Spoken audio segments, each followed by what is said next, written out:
가끔씩 개인들은 안 해. 뭐를 안 하냐면 come out, 드러내지도 않고 as well as 뿐만 아니라 말하지도 않고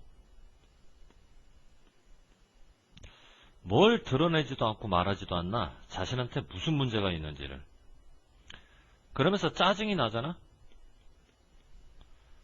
표현을 하긴 표현을 하는데 어떤 수단으로?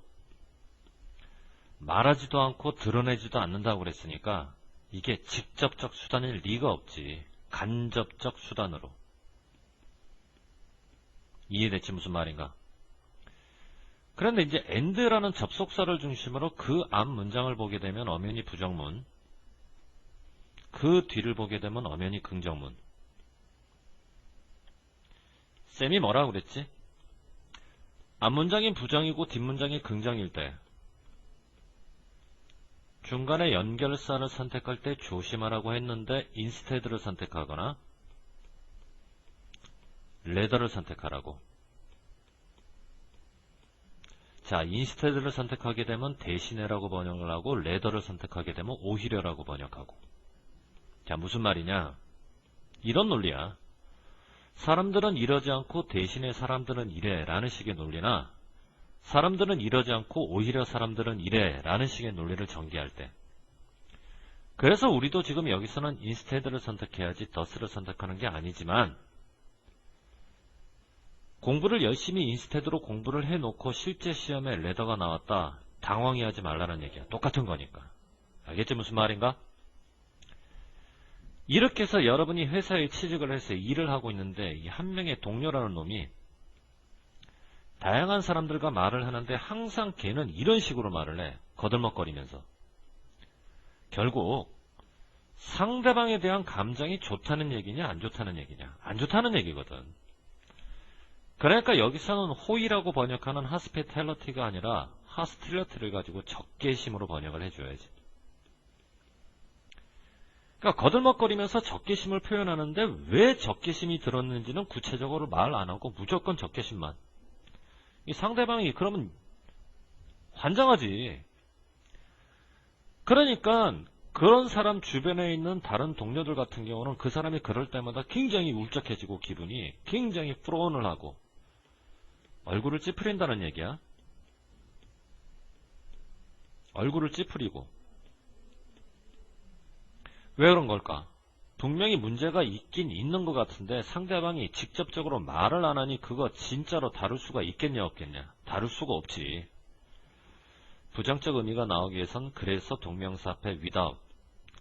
그래서 without과 ing가 들어가게 되면 뭐뭐 하지 않고서.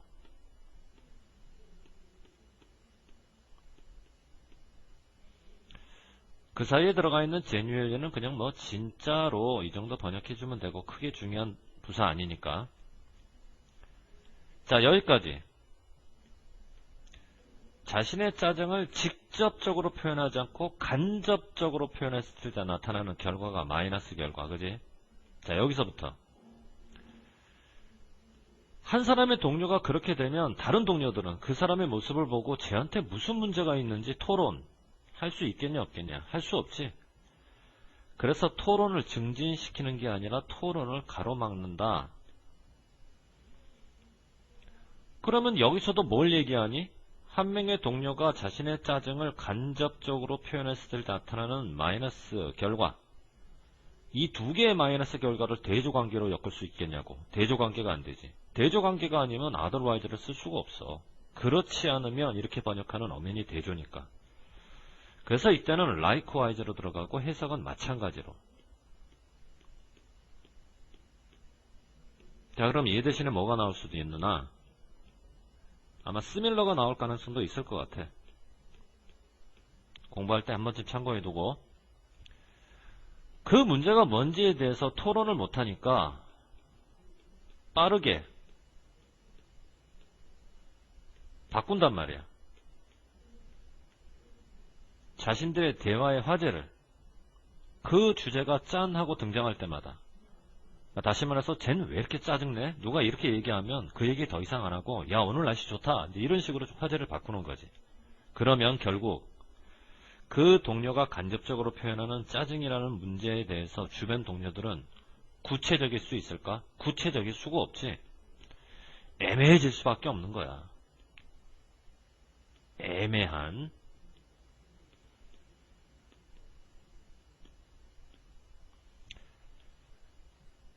그렇게 간접적 방식으로 표현하잖아, 자신의 짜증을. 그거 절대 유용하지가 않아. 왜? 그렇게 되면은 제공을 못하니까. 그럼 여기서 말하는 제공하지 못하는 그것들이라고 하는 건 간접적 방식으로 짜증을 내는 이거를 얘기한다고 봐야지, 그지? 자, 화살표 처리해두고. 그렇게 간접적 방식의 짜증을 표현하는 것은 누구한테 제공하지 못하냐면 개인들한테 제공하지 못하는데, 어떤 개인한테 제공하지 못하냐면 그 짜증이라는 행동의 표적이 된 개인들한테. 다시 말해서 여러분의 직장 상사가 아무 이유 없이 여러분에게 짜증을 내. 그러면 여러분이 그 짜증의 표적이 되지. 그러면 표적이 되는 여러분들은 모른단 말이야. 뭘 몰라? 상사한테 반응을 어떻게 해야 될지를 모르는 거지. react라고 하는 건 반응하다.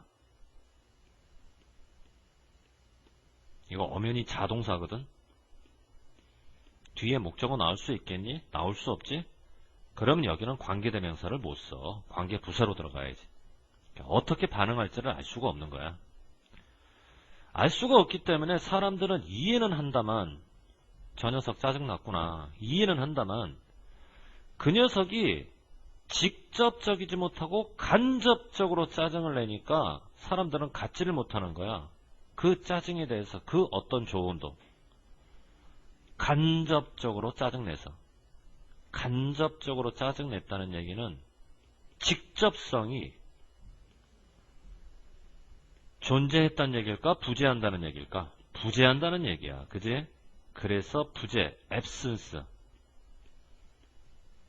자, 왜 이 표현 나오는지 알겠지? 빈칸 넣기 나올 가능성 굉장히 많으니까 잘 봐둬야 돼. 그러면 전체적으로는 주어, 첫 번째 동사, 접속사, 두 번째 동사. 그럼 이건 동사일 수가 없지. 이게 만일 세 번째 동사라면 접속사는 여기 붙으면 안 되고 여기 붙어야 되는데, 접속사가 여기 붙었다는 얘기는 최종적으로 동사는 두 개로 끝나고 여기서는 분사구문. 자, 이제 pp를 붙여서 수동태 분사구문이냐, ing를 붙여서 능동태 분사구문이냐, 동사 regard 다음에 관계대명사 와시 보이지?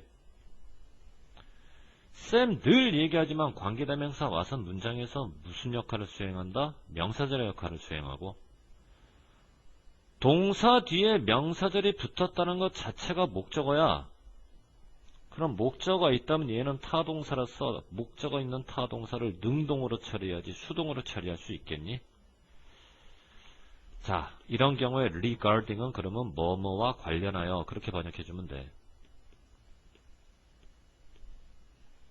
그러니까 그 문제를 풀기 위해 그들이 무엇을 할 수 있는지와 관련해서 어떤 조언을 갖지를 못한 상태로 남게 된다.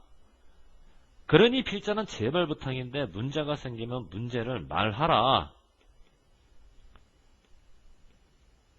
어떻게 말하라? 간접적으로, 직접적으로? 직접적으로 말해라. 그래야 풀 수 있을 거 아니냐. directly. 이해됐지 무슨 말인가?